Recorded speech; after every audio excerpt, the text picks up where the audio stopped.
The disruption to our brain function from ever-growing layer upon layer of cumulative and chronic electromagnetic fields, combined with the velocity of information that we have access to, is fragmenting us continually, impairing our ability to pay attention and to learn.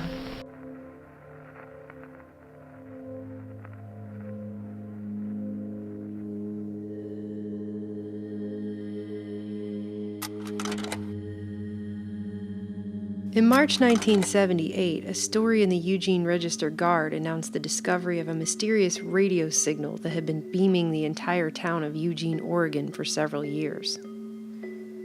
The article begins, "A powerful radio signal that may be affecting human health has been monitored in several Eugene locations and in the air 3,000 feet above the city. The source of the radio signal is unknown." By the time the headline appeared, University of Oregon industrial hygienist Marshall Van Oort had been attempting to get public health and federal agencies involved for months, with claims that many Eugene residents were suffering a wide array of health issues, including headaches, insomnia, coordination problems, ear and throat problems, and more. According to a July 1985 article by Operation Mind Control author Walter Boart and co-author Richard Sutton, which I found in the CIA's declassified documents database, a middle-aged Eugene man named Walter Duposky had contacted Van Oort for help after witnessing strange vibrations in his home and suffering horrible symptoms for 2 years. Duposky had not only suffered from insomnia and burning corneas, but he was also hearing voices. Van Oort became disturbed after he came down with the same symptoms while in Duposky's home. Van Oort himself also noticed the signal in his own home, which he described as a high-pitched, barely audible sound accompanied by a stuffiness in both ears. His symptoms included, among other things, a reddening of the skin. The sound and symptoms disappeared when he left his house. The signal itself was described as a radio frequency pulse signal, a 4.75 megahertz pulse occurring at 1,100 times per second. It had been recorded inside multiple homes in multiple locations throughout Eugene, but it was also measured at 3,000 feet above the city and extending northward toward neighboring Corvallis. The signal had been measured at power intensities as high as 500,000 watts. 10 times the level of the most powerful AM radio station licensed by the FCC at the time. Van Oort's plea in the newspaper article for public assistance was due to what he said was sluggishness on the part of government agencies to get involved in the matter. One public health official was quoted as saying that he was worried about a stampede of imaginative patients on one hand, but a potentially serious health problem being laughed off as flying saucerism on the other. Comments in the piece left the impression that everyone was kicking the can down the road because no one wanted to touch the issue of non-thermal biological effects arising from microwaves, a reality the Russians had scientifically established for decades at that point, with hundreds of studies showing everything from negative genetic effects to neurological and behavioral effects. As soon as the electronic age really dawned in a big way, and that really happened in World War II, when all kinds of devices were being played with, and radar was invented, and that was actually a game changer. But in America, such research had been dominated almost exclusively by the U.S. military, who ostensibly discounted the Russian research as scientifically unsound, and upheld the same assertion they'd been spouting since the late 40s, that only microwaves which caused thermal effects were harmful or dangerous. The fact is, radiation involves something called microwaves, and there are differing views on how much radiation is bad for your health. There is no doubt among medical specialists that microwave radiation can produce medical problems. Those who own microwave ovens are well familiar with the cooking effect, and these are high-intensity effects. That's well established. The more controversial are the non-thermal or effects of microwave, such as the neurological effects. Neurological meaning what? Well, effects on the nervous system, irritability, sleepiness, memory loss, headaches, Yes, effects like that. Following World War II, the U.S. military set a 10 milliwatts per square centimeter microwave frequency safe exposure standard that was based solely on calculations and not on reality, a standard 1,000 times lower than the Russian standard, and one that would ensure U.S. military use of EMF could go on unabated. Dr. Robert O. Becker, author of multiple books on biology and electromagnetism, discusses at length how the military's entire system of command, control, communications, and intelligence was dependent upon the unrestricted use of all frequencies in the electromagnetic spectrum. Thus, the questionable 10 milliwatts per square centimeter safety standard was an absolute necessity. The thermal concept was extended to all parts of the electromagnetic spectrum, and non-thermal bioeffects were completely excluded under a banner of denial that such effects even existed. Microwave radiation from a cell phone could use up to 2.4 billion cycles a second at less than 1 watt of power. And I believed, as many scientists still do today, that because the power was so weak, the fact that the signal was the same frequency meant it had no biological effect. That belief, it's like a religious conviction among some physicists, is in fact not correct. Once in place, the position was considered a matter of national security to defend, and the Defense Department carried out so-called scientific studies which were dubious at best to uphold it. In the 1980s, the Air Force did this $5 million experiment. It was supposed to be the big experiment, the be-all, end-all experiment. It was funded by the Air Force to show that these microwaves are fine and not going to cause any problem. And what's interesting about it is they spent $5 million and they did it with this notobiotic rats, which is a term meaning germ and virus free. Unless you were born in a cesarean section and then kept in sterile conditions your whole life and lived in one of those plastic bubbles like Bubble Boy, you're not going to be notobiotic. So the conditions of the study right from the onset were rigged, basically, with this $5 million. In fact, that's why it cost so much, because they had to buy these fancy rats to do it, which is kind of ridiculous. And it seems to me that they set it all up with those rats in the hopes that it would show everything was fine. What it actually showed was 18 of the rats that were exposed to the microwaves ended up with cancer versus only 5 in the control group. And then they tried to pull that crap about how we-star rats always get cancer anyway, which just begs the question of why would you do a study with rats that you know are going to get cancer anyway? This kind of makes the whole study pointless. They say that with GMOs and other stuff too. Oh, well, those rats always get cancer. Well, then why'd you do the study? So they had these fancy rats, Bubble Boy rats, and 18 of them got cancer anyway. And guess where the cancer was? The cancer was primarily in the adrenal glands, the thyroid, and the pituitary gland. Nowhere else. That should tell you something. In fact, I say that tells you a lot more than anything, that even though they had the fancy Bubble Boy rats, the rats still got freaking cancer. A lot of them. But they tried to push this off in Scientific American that this is just great. And it shows that non-ionizing radiation has no health effects.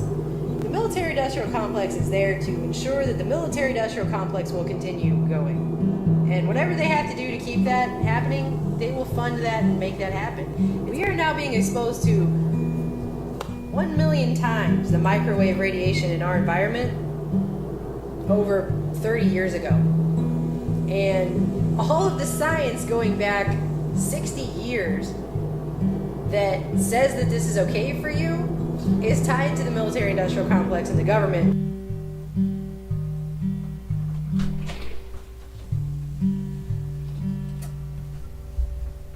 Dr. Milton Zared is an expert on the health effects of microwaves who has served as a consultant to the government. The government officials don't have enough information to say that it's safe but without harmful effects. This can be found in peer-review-based scientific journals, but until now has not been in the public domain.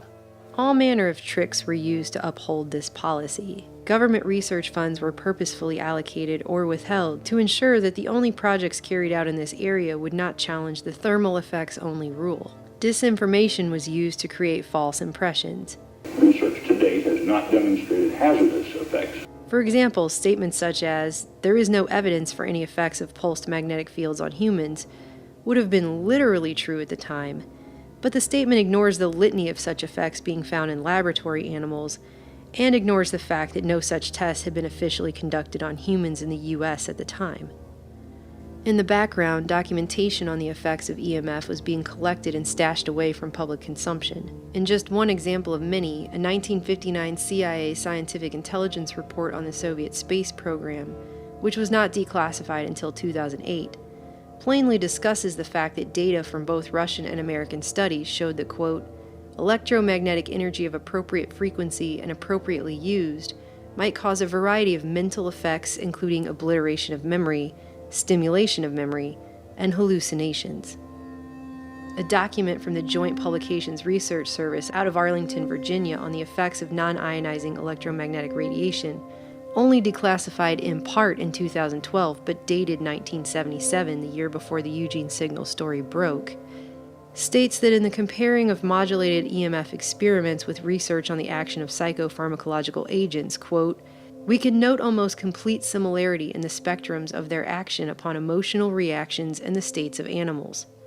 In other words, by the 1970s, they found that modulated EMF could affect people's emotional states the same way psychotropic drugs could. A scientist who did not want his identity revealed is employed by the U.S. government and has done secret RF weapons search. He believes humans are susceptible to remote alterations of mood and awareness. Certain kinds of weak electromagnetic signals work exactly like drugs. So the promise is that anything you can do with drugs, you could do with the right electromagnetic signals. You could have a cause and effect relationship between a magnetic field and a biological function. But the people were not to know. Formal U.S. scientific establishments were mobilized against any serious challenges to the thermal effects standard, and groups of manufactured experts and scientific boards were provided with ample funds to serve as expert witnesses and spokesmen against anyone with credentials raising serious questions about the bioeffects of electromagnetic energy. Any scientist who persisted in raising the issue of harmful effects of any portion of the electromagnetic spectrum was ignored, and those who couldn't be ignored were promptly ridiculed and discredited, and their research grants were withdrawn, while the military continued to refer to their own scientists who insisted that biological effects of non-thermal microwave radiation were physically impossible. This continued for years, and in one sense is the exact point of one of the most important and powerful but overlooked parts of the warning President Eisenhower gave when he left office. Akin to and largely responsible for the sweeping changes in our industrial military posture has been the technological revolution during recent decades. In this revolution, research has become central. A steadily increasing share is conducted for, by, or at the direction of the federal government. We must also be alert to the equal and opposite danger that public policy could itself become the captive of a scientific, technological elite.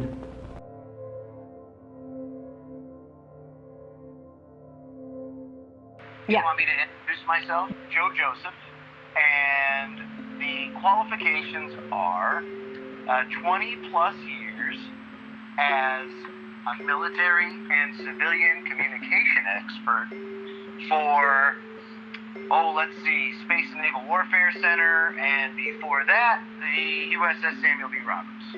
Lots of experience there, especially dealing with naval communication systems. You lived and worked on the ship?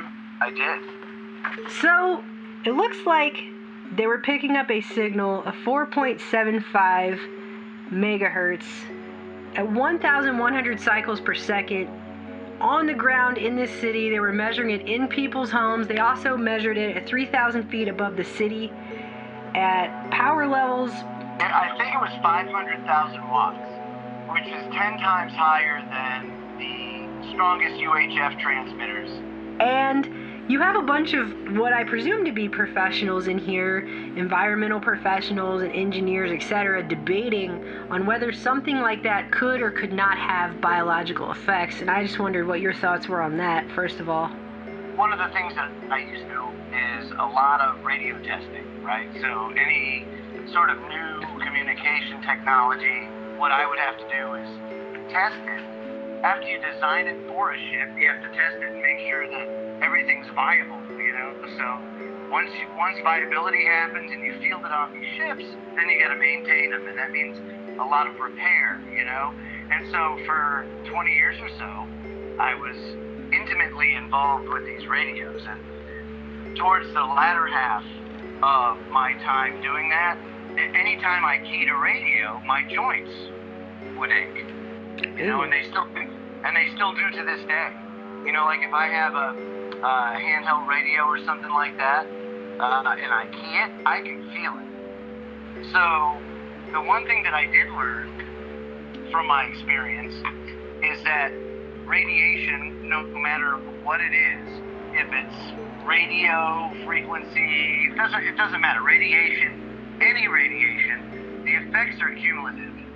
As you're continually exposed to this stuff, over time, I think the health effects become more severe, is the only way to describe it. Well, and one of the things they point out in here too is that it was a pulse. The concern was that the pulse nature of this was actually what was probably causing these issues that people were having, and they were complaining of a large array of various general symptoms that could be explained away here and there as something else, but they specifically felt these symptoms when low-level noise or the vibration was being felt in the house, and if they left the house to an area that didn't have that, then the symptoms collectively would disappear.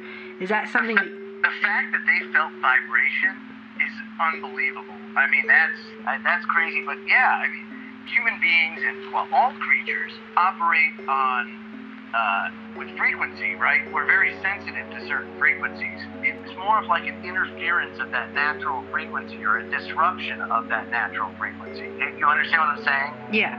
That's really like the major effect. That's the immediate major effect. But continued exposure of being radiated with radio waves over time is just going to cause those long-term health effects like what I experienced with my joints. I mean, what are the odds that all of these people in Eugene who are experiencing, I mean, it's a verified signal, it's on the record, they had the people come in from the defense contractors measuring it, they had the EPA measuring it, it was verified as being there. What are the odds that people are, they have these symptoms, but it's not related to that signal being in their homes? Yeah, I mean, this is a less than zero.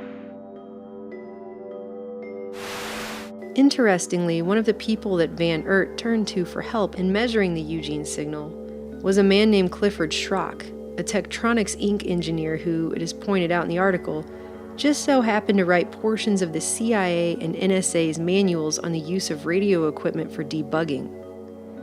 Schrock also reported incurring a sudden splitting headache for no other apparent reason while he was taking his Eugene signal measurements, but he refused to admit that it could be caused by the frequency.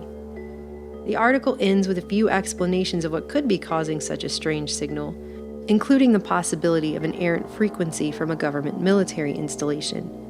Although it doesn't really follow that a signal of such intensity, which would require an immense amount of power just to generate in the first place, would be beamed with such precision for so long totally on accident.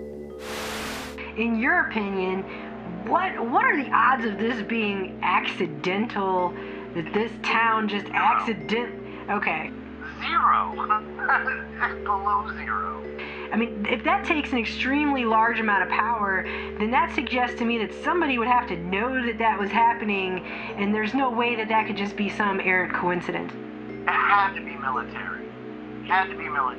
Because really, I mean, that's the only entity. It'd have to be a government entity.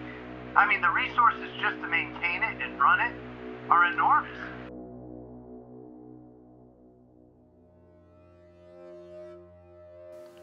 Two things are worth noting here.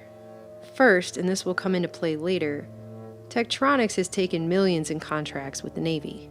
Secondly, this article ends with a very peculiar announcement that seems totally out of place.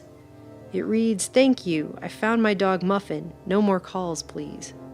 It doesn't make any sense at all considering this is on page 3A of the Sunday paper. It's nowhere near the classified section where one would expect to find such an announcement, and there's no other announcements of this kind tacked onto any other articles at the beginning of the newspaper like this. The Eugene signal wasn't the only mysterious radio signal being studied at the time. In the early 50s, the Soviets began beaming microwave radiation at the U.S. Embassy in Moscow. The reason never was clear. The American Embassy in Moscow. For years, the Russians bombarded it with microwave radiation. Many employees there developed blood problems. American officials protested, but also insisted there was no connection between the radiation and the problem.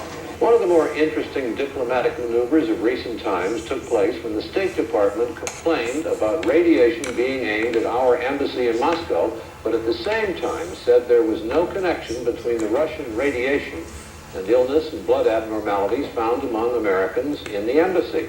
In the early 1970s, it came out that a signal potentially causing biological and harmful health effects had been detected at the U.S. Embassy in Moscow, and that the government had known about it since 1953, but failed to inform the American public or even the government workers stationed there.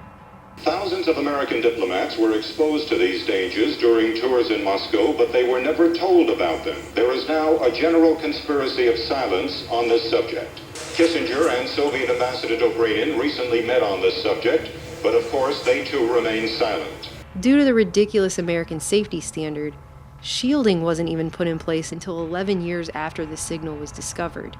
There are built-in ironies in this Moscow scene. The workers are Russian.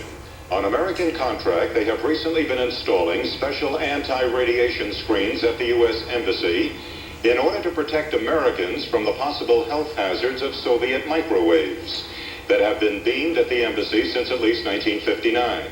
DARPA and the CIA went ahead with Project Pandora to simulate the effects.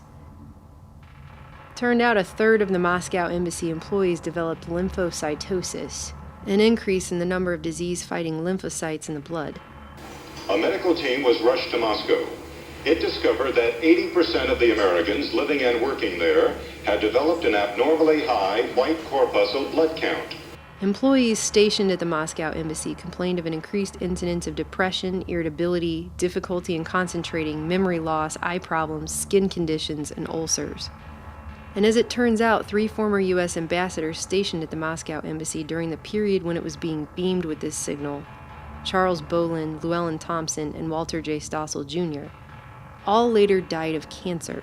Still, as a precaution, Ambassador Walter Stossel has moved his desk away from the window to a corner of his 9th floor office. It may only be coincidence, but 2 of his recent predecessors, Charles Bolin and Llewellyn Thompson, both died of cancer, and Stossel himself suffers from a form of pernicious anemia. The State Department commissioned a study which would compare staff and their families who were stationed at the Moscow embassy during the period of the signal with the staff and families of other Eastern European U.S. embassies. It was all kept a deep, dark secret by the 2 superpowers, but then, early this year, the Russians dramatically boosted the intensity of the microwave bombardment. This alarmed the American community in Moscow, and somehow the story leaked. Only then did the State Department act. Full results of this study were never officially released to the American public, and some of Pandora's findings are still classified to this day. The Moscow signal put the American government in a bind, as the strength of the signal was only 5 microwatts per square centimeter, well below the official U.S. microwave radiation safety standard at the time.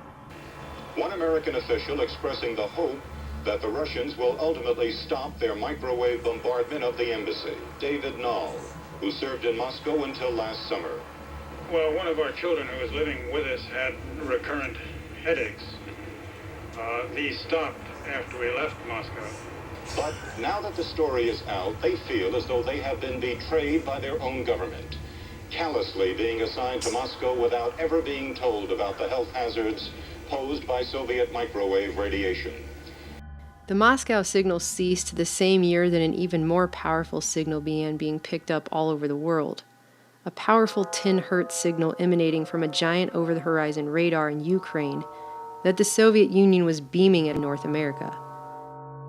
It interfered with television and radio communications all over the world, and due to the noise it made, It came to be known as the woodpecker. Broadcast by a number of high-powered radio transmitters operating deep in the Soviet Union since July 4th, 1976. Speculation that the signal was an attempt at causing widespread neurological or behavioral effects were officially denied. Though the official Defense Department explanation of the woodpecker is that it is an over-the-horizon radar designed to track U.S. missile launches, some scientists suspect that the woodpecker is designed to interfere with human brain function. As far as I'm concerned, the potential that this has for producing a direct psychoactive effect upon the total American population is there, has never been disproven. Dr. Robert Becker is a pioneer in the field of bioeffects of electromagnetism. Signal range within which the woodpecker operates is that which has been reported by many investigators to produce a tranquilizing effect upon animals. Interestingly, a replica of the Duga radar traced to the woodpecker is featured prominently in the Divergent film series, a set of dystopic future films with heavy themes of mind control and eugenics. A few articles repeating the basic info found in the Register Guard were printed in other newspapers. Then nothing till around April 11th, when 3 tiny articles, all copies of the same Associated Press piece, purportedly wrapped up the case without solving it. The headlines actually made it seem as if it wasn't microwaves causing the problem, but that actually isn't what the article says.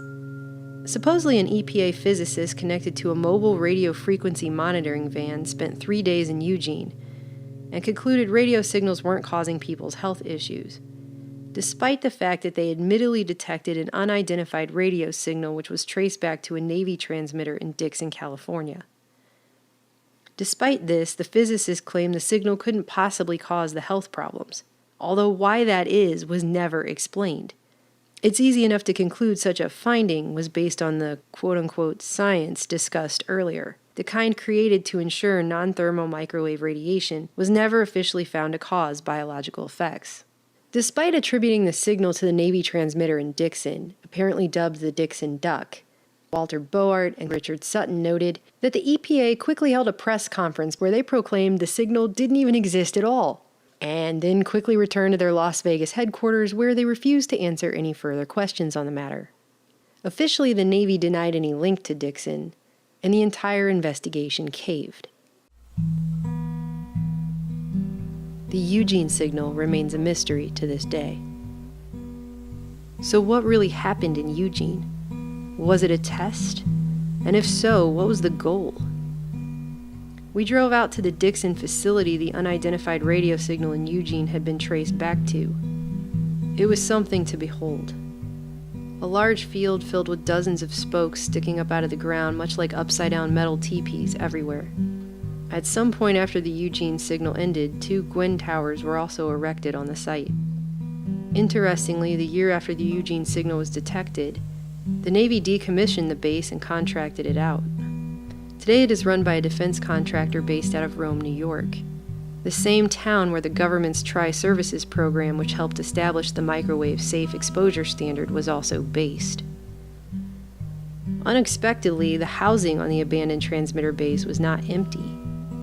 Further research revealed that the Dixon Migrant Center was relocated to the abandoned U.S. Navy housing adjoining the radio transmitter facility on Radio Station Road back in 1984. Today, these migrants are surrounded by these radio transmitters 24/7, literally in their backyard.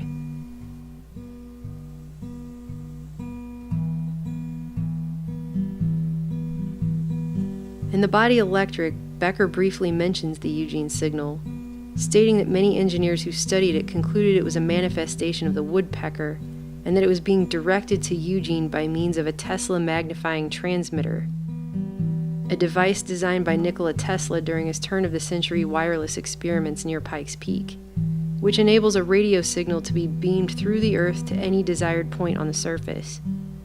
He goes on to provide evidence that the woodpecker signal may have served a dual purpose, outwardly a submarine link, but with the added bonus of an experimental attack on the American people.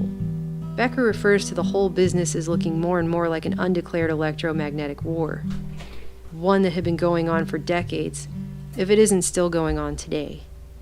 The disruption to our brain function from ever-growing layer upon layer of cumulative and chronic electromagnetic fields is fragmenting us continually.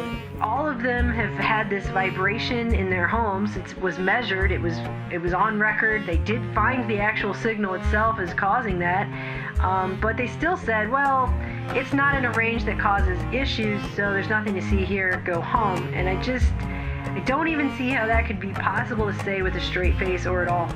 Yeah, absolutely. You know, just because you can't see the wind doesn't mean that it doesn't do damage, you know? Because microwaves then were used as weapons, as they are today. It is a perfect stealth weapon. And when governments don't like a group of people, for instance, the ladies who protest at Greenham Common in England about the American missile base they camped, they were microwaved. What are some of the medical problems that could occur from chronic exposure to microwaves? There are a whole host of medical problems. First of all, there's been a lot of work to show that the neurasthenic syndrome, which in our country we would call the anxiety state, is produced by chronic exposure to microwaves. At Environmental Protection Agency laboratories in North Carolina, scientists have been exposing animals to microwave radiation at levels humans might ordinarily encounter. And some of the results are startling. What we've done is expose mice during their entire pregnancies to microwaves. When we examined the fetuses, we saw that there was a particular anomaly which was significant, and that was one in which the brain case has not fully closed and the brain is protruding from the skull. With animals here don't yet prove that there's a hazard to humans from microwaves, but they suggest that there could be a problem. I certainly would not want to be exposed to any type of radiation, ionizing or non-ionizing, especially when I don't understand thoroughly the effect that it has. And a good deal more research needs to be done before we know for certain whether or not there's a danger to the many people who are exposed to microwave radiation. Most people have absolutely no idea about what the true impact could be of all of the man-made electromagnetic radiation we're surrounded by these days. And that's by design. Microwaves aren't part of the visible spectrum. And as the old saying goes, out of sight, out of mind.